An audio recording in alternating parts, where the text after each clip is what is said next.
Olá, meus amigos, olá, meus irmãos, a graça e a paz de Jesus seja com todos. Graças a Deus estamos tendo mais essa oportunidade de lermos as Escrituras e aprendermos com Deus. Amém?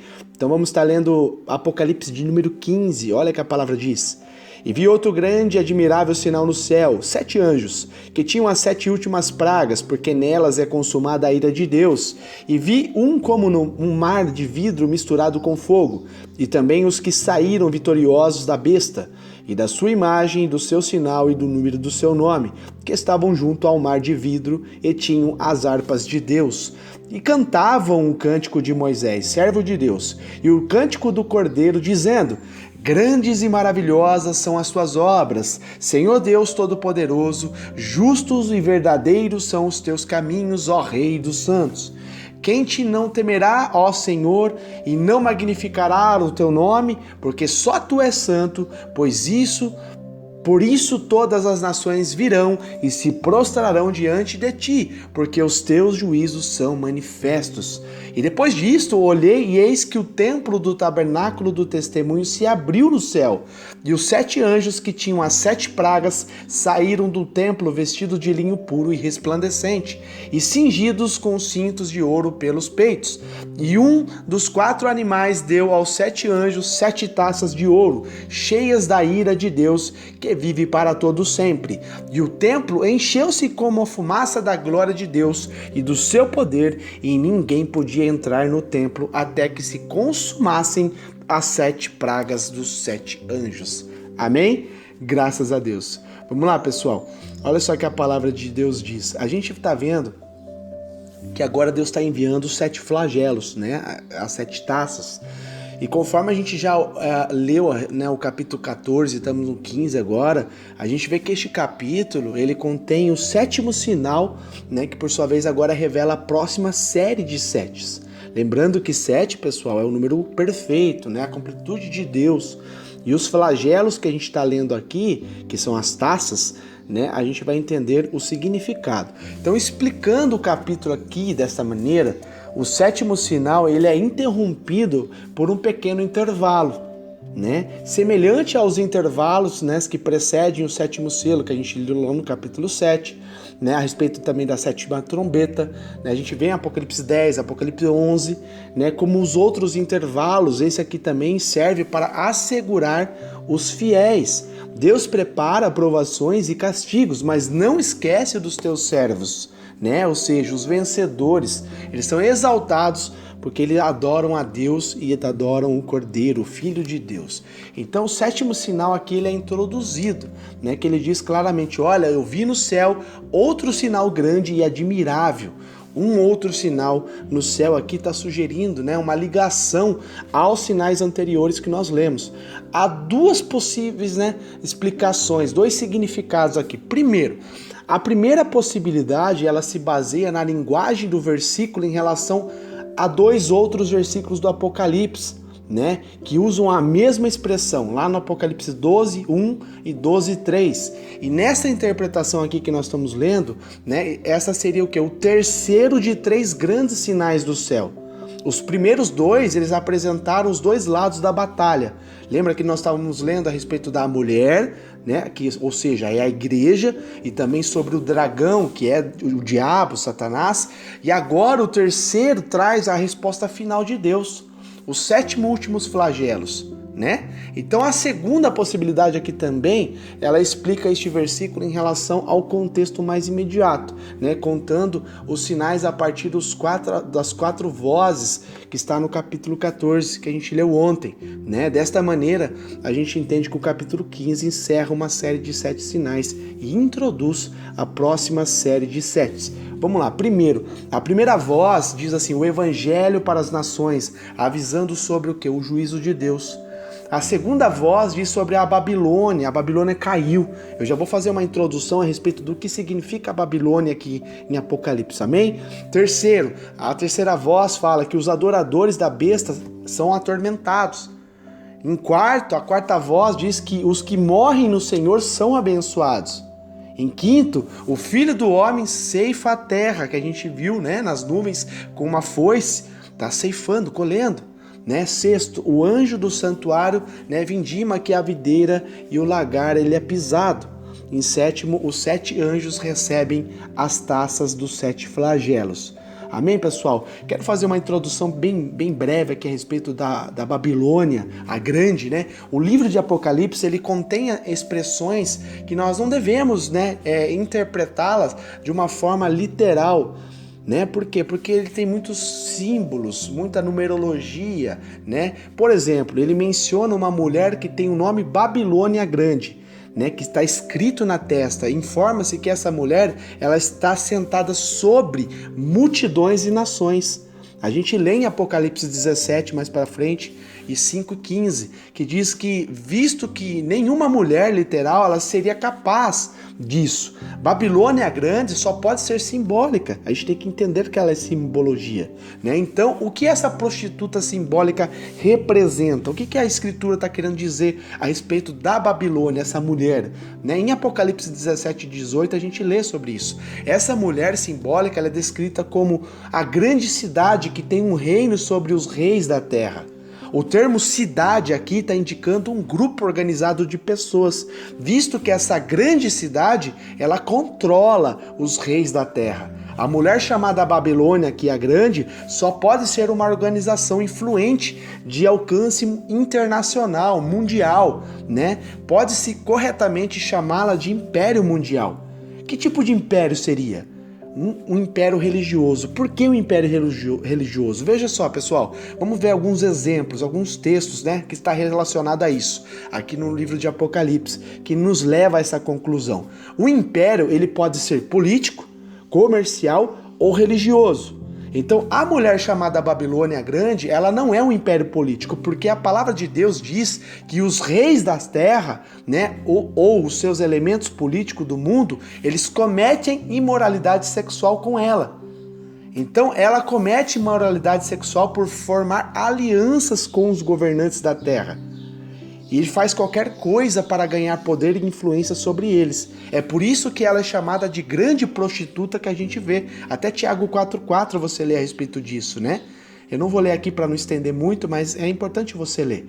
A Babilônia Grande, ela também não pode ser um império comercial, porque os comerciantes da terra, que representam os elementos comerciais, eles prantearão quando ela for destruída. De fato, menciona-se que tanto os reis como os comerciantes observam Babilônia Grande à distância. Portanto, é razoável nós concluirmos que Babilônia Grande não é um império político e nem comercial, mas sim religioso.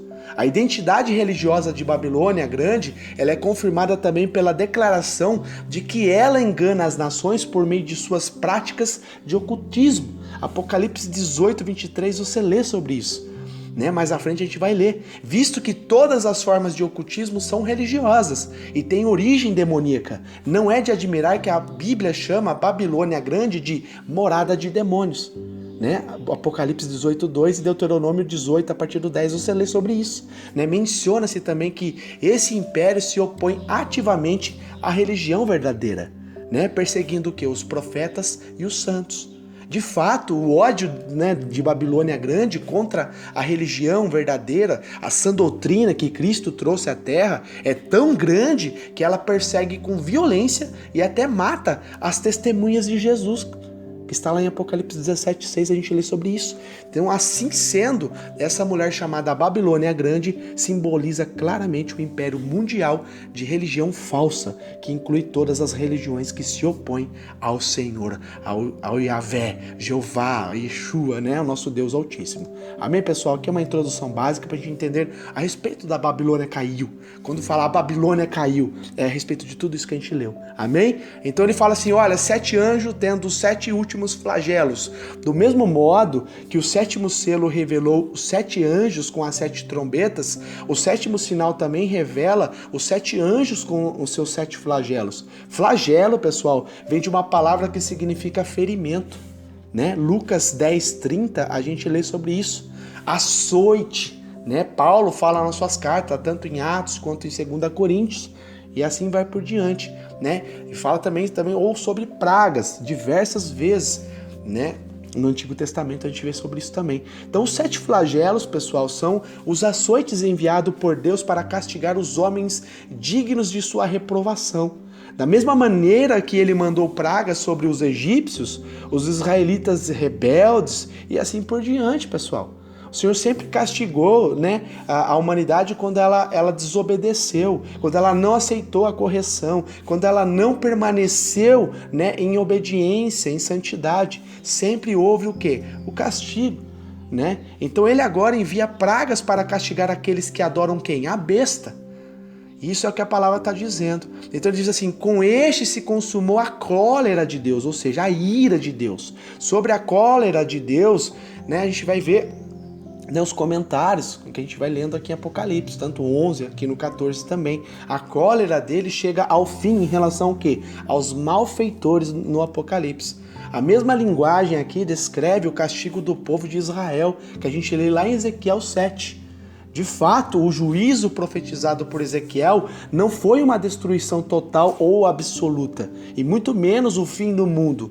No mesmo sentido, o cumprimento da profecia de João não exige a destruição total dos adoradores da besta, e nem sugere o fim do mundo. A certeza do cumprimento da vontade de Deus, ela é comunicada nessa frase quando ela trata do assunto como algo já feito, já se consumou.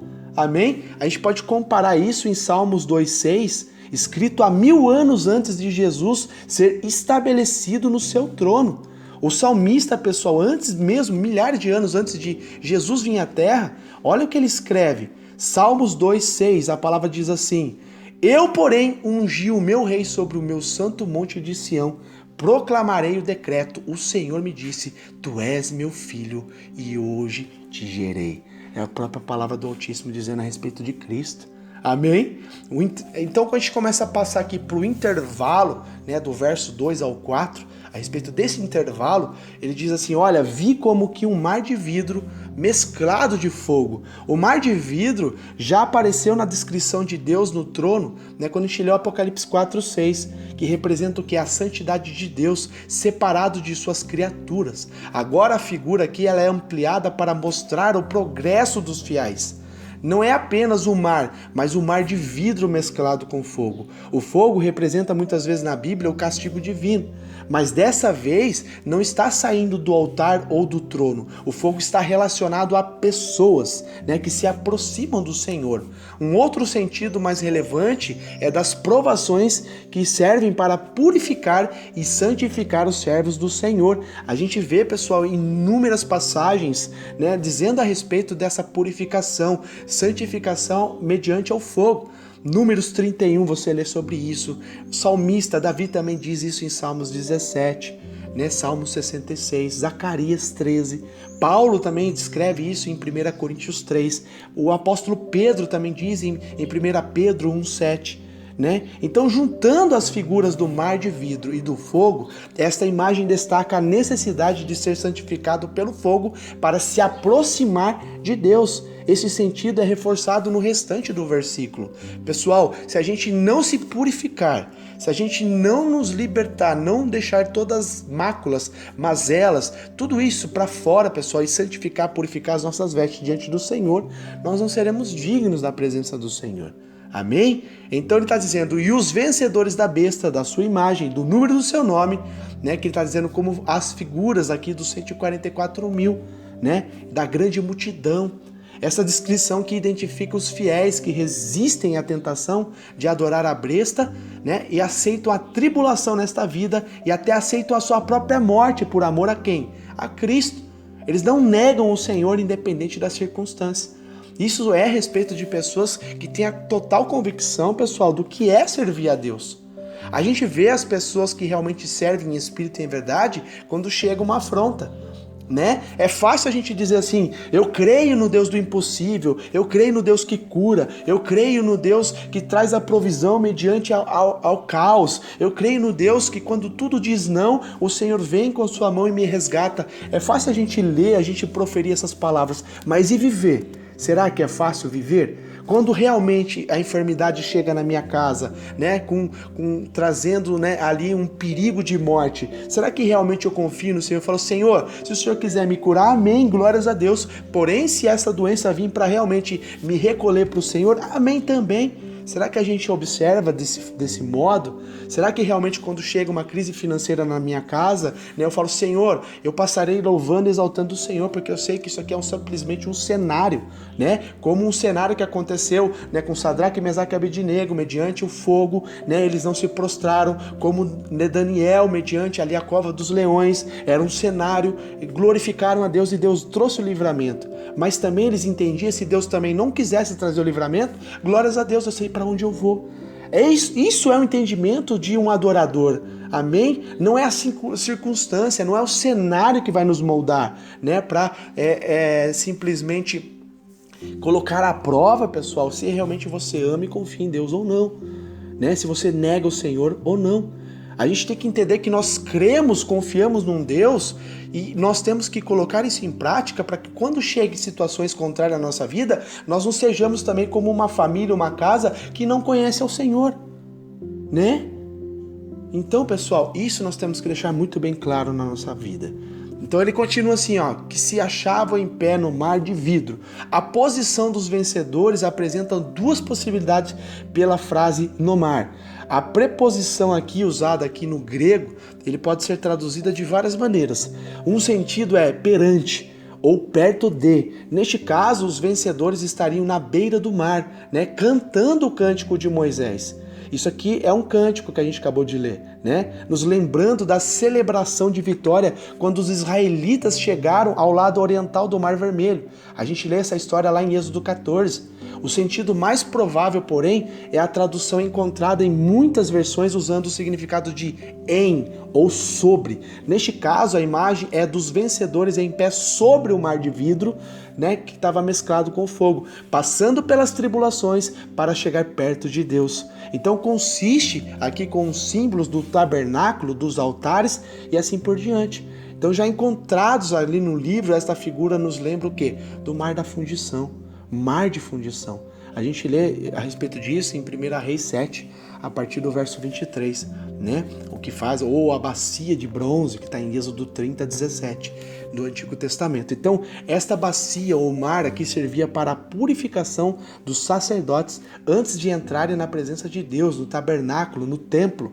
Então, os vencedores são os fiéis que, passando pela aprovação de fogo, são purificados para entrarem na presença do Deus Todo-Poderoso. Amém? Paulo diz isso em 1 Coríntios 3, a partir do 12, Pedro também diz em 1 Pedro 1,7, né, que nós somos purificados para entrar na presença de Deus Altíssimo. Então ele fala assim, olha, tendo harpas de Deus. Então a figura do louvor no templo, ela se completa com a menção de harpas, que foram usadas na adoração em Jerusalém desde a época de Davi, né, que a gente lê esses relatos em 2 Samuel. Então, isso nós estamos entendendo, pessoal. O mar diante do trono, né, que diz assim, há diante do trono um como que mar de vidro semelhante ao cristal. Então, a separação, a santidade de Deus. Vi como que um mar de vidro mesclado de fogo e os vencedores que se achavam em pé no mar de vidro, né? A purificação dos servos para se aproximarem de Deus.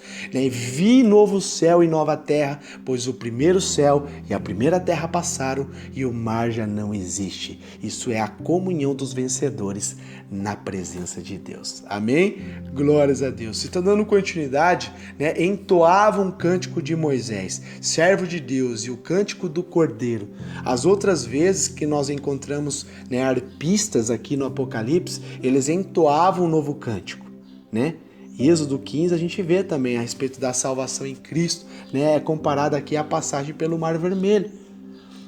Então, no Apocalipse, o Egito já apareceu como figura do adversário mundano que odeia os discípulos do Senhor, né? E a vitória sobre as forças perseguidoras, sobre a besta, sobre os seus aliados. Certamente seria um motivo de louvor. Nós vencemos. Amém? O cântico do Cordeiro, obviamente, refere-se à vitória dos remidos em Cristo. Então ele vai dizendo, olha, grandes e admiráveis são as tuas obras, Senhor Deus Todo-Poderoso. Deus é louvado por sua onipotência, pessoal. Né? Ele diz, justos e verdadeiros são os teus caminhos, ó Rei das nações. Ele é adorado por sua perfeita justiça. Ele é honrado como o soberano Rei dos reis. Né? E ele continua, quem não temerá e não glorificará o teu nome, ó Senhor? Palavras de desafio. Depois de ver todas as demonstrações do poder do soberano Deus, quem teria coragem de adorar a besta? Quem não daria honra e glória ao Senhor Deus Altíssimo, né? Pois só tu és santo. Os 4 seres viventes já iniciaram um louvor no céu, né? Com a proclamação da santidade de Deus. Agora todos são convocados a participarem da adoração merecida por Deus. Né? Por isso que todas as nações virão e adorarão diante de ti, porque os teus atos de justiça se fizeram manifestos. Quando completar a sua demonstração de poder, soberania e santidade, Deus será honrado por todos e tudo. Nas cenas de louvor aqui dos capítulos 4 e 5 que a gente vê, né, dele dizendo toda criatura participa de adoração. Toda criatura participará de adoração ao Senhor. Deus exaltou o seu Filho, pois este merece a adoração de todos, né? Pelo que também Deus o exaltou sobremaneira, ele deu o nome que está acima de todo nome, para que o nome de Jesus se dobre todo o joelho nos céus, na terra e debaixo da terra, e toda língua confesse que Jesus Cristo é Senhor, para a glória de Deus Pai. Filipenses 2, 9 ao 11, você lê isso. Alguns se humilham e honram a Deus voluntariamente. Tiago 4,10, 1 Pedro 5,6 fala, nós somos chamados, pessoal, para honrar ao Senhor, nos humilhar ao Senhor de uma forma voluntária. Deus ele não vai obrigar ninguém a buscar Ele em espírito e verdade. Ele apresenta o caminho para nós. Hoje eu e você estamos recebendo o caminho e nós podemos voluntariamente, né, adorar ao Senhor. Né? É diferente do inimigo que opõe, né? O inimigo que realmente ele invade, ele força as coisas. Deus não, pessoal. Deus ele é cavaleiro. Ele apresenta o propósito. Ele trouxe Jesus, ele mostrou ao mundo o que é servir a Deus, o que é ser filho de Deus. Então tá aí o significado verdadeiro. Amém? Então, né, outros recusam se humilhar e eles são humilhados pela mão do Senhor. A gente vê Lucas falando isso em Lucas 14 e Lucas 18. Né? De um modo ou de outro, reconheceremos a justiça de Deus. Glórias a Deus por isso. Então, o 7º sinal aqui, ele continua. Né? Este sinal começou lá no versículo 1, mas foi interrompido pela visão dos vencedores no mar de vidro, louvando a Deus. Agora nós continuamos com o sinal dos 7 anjos, com as 7 taças. Né? Ele diz assim, olha, depois dessas coisas eu olhei e abriu-se no céu o santuário do tabernáculo do testemunho. A cena continua agora com figuras do louvor do Velho Testamento, né? O santuário no céu, onde Jesus permanece à destra do Pai. Hebreus 9:11 a gente lê sobre isso, Atos 2. Então, servia como a base da cópia feita por Moisés, Hebreus 9:23. Então, as referências aqui ao santuário no Apocalipse têm como base aquelas citações do tabernáculo e do templo dos judeus, mas falam do santuário verdadeiro, o testemunho ou a arca da aliança. Ela ficava no Santo dos Santos e representava o que é a presença de Deus no meio do povo. O que se segue nesse sinal vem do trono de Deus. E ele fala assim, e os 7 anjos que tinham os 7 flagelos saíram do santuário. Os mesmos 7 anjos que João viu no versículo 1, agora saem do santuário com os seus flagelos, claramente enviados por quem? Por Deus. Né? Ele diz assim, olha, eu vi, eles estavam vestidos de linho puro e resplandecente e cingidos ao peito com cintas de ouro. Quando José foi escolhido como representante do faraó, ele recebeu também roupas de linho e um colar de ouro. Gênesis 41, a gente lê sobre isso. Né? Mordecai foi também honrado pelo rei com vestes reais de ouro fino e linho, Esther 8,15. O ouro e o linho faziam parte da vestimenta da rainha lá em Ezequiel 16,13. O linho fino, pessoal, e o ouro, eles foram usados no tabernáculo, Êxodo 25, 27, você lê sobre isso. E ele também nas vestes sacerdotais, né? Êxodo 28. Então as vestimentas de linho puro e do ouro mostram a santidade. né, a autoridade desses anjos como representantes de Deus. Este significado se torna evidente em Daniel 10:5, onde a oração de Daniel foi respondida por um homem vestido de linho, cujos ombros estavam cingidos de ouro puro de Ufaz. Então a mensagem naquele capítulo é da vitória aos servos de Deus sobre os inimigos, sobre os ímpios. A mesma mensagem que vem com os 7 flagelos. Que ele fala assim: então um dos 4 seres viventes deu aos 7 anjos 7 taças de ouro, cheias da cólera de Deus. Não pode haver dúvida, pessoal. Não pode haver dúvida. O que os 7 anjos vão derramar vem de Deus. Anjos com roupas de sacerdotes reais, né? Eles saem do santuário e recebem as taças dos 4 seres viventes. As pragas que serão enviadas sobre a criação vêm do próprio Senhor, pois as taças estão cheias da ira do Senhor.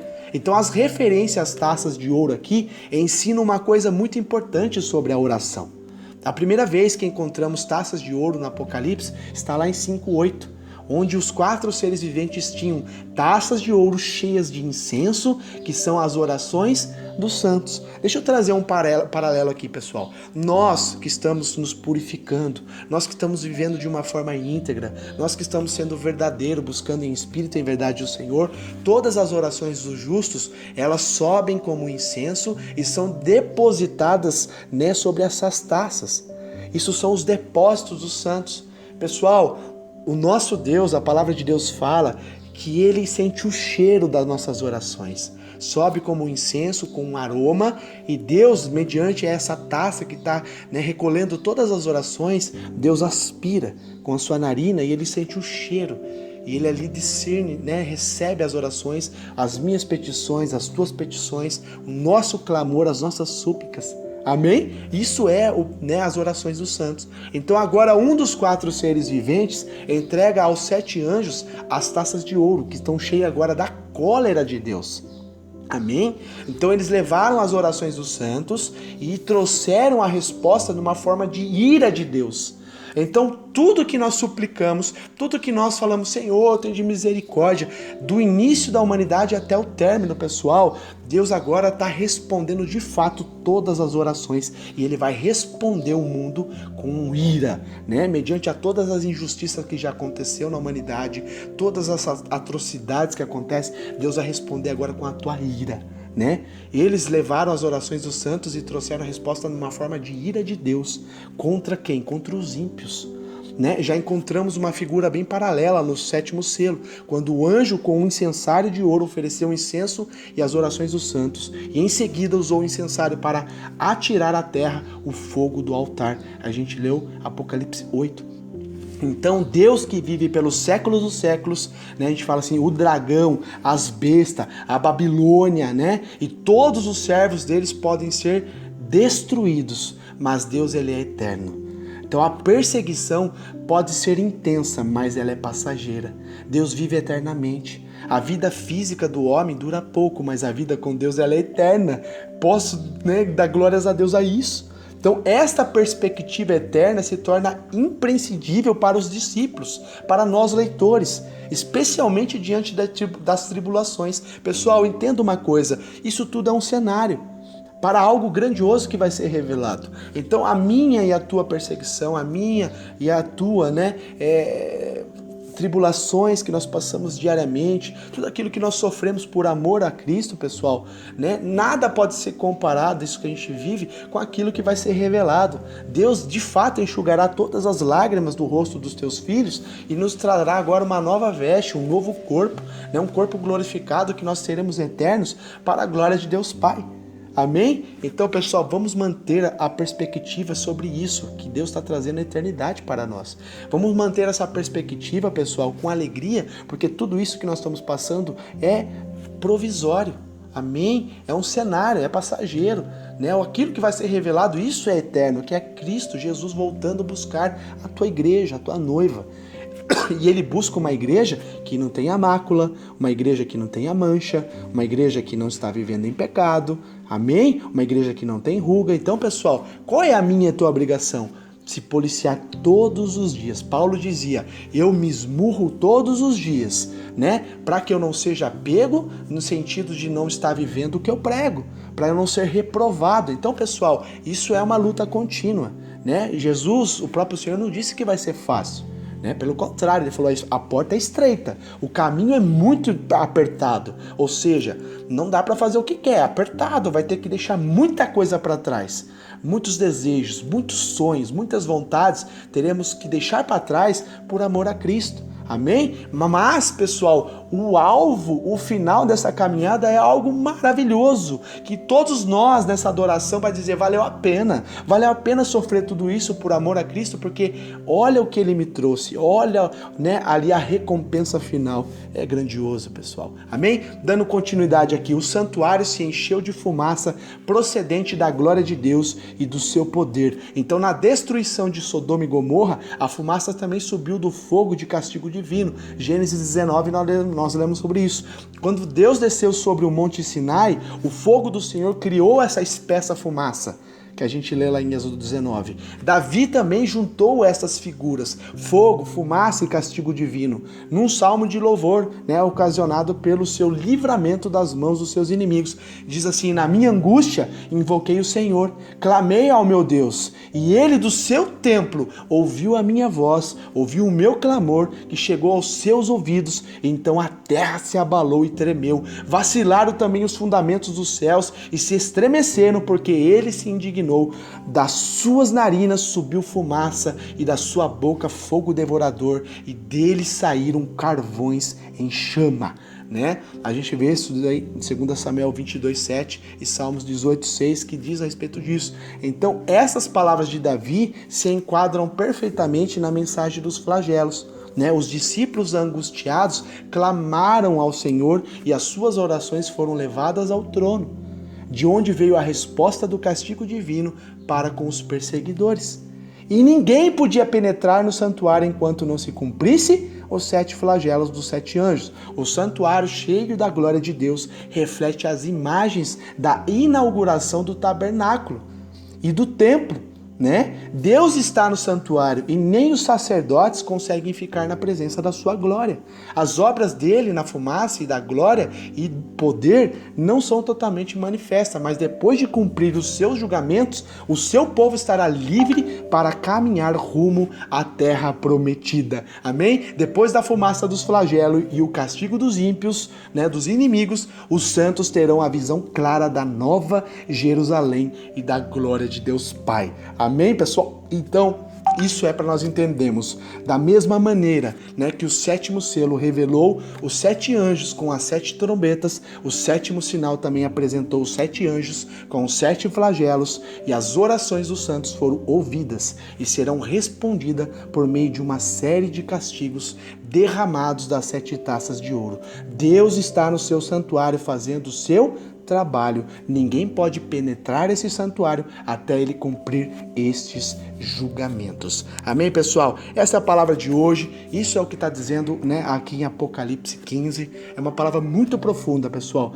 E nós temos que nos alegrar, porque o que Deus está revelando a nós, o que Deus vai trazer naquele grande dia, Jesus buscando a tua igreja, vai ser tremendo e maravilhoso. Amém? Mantemos a perseverança, a esperança que o melhor está por vir. Que Deus te abençoe.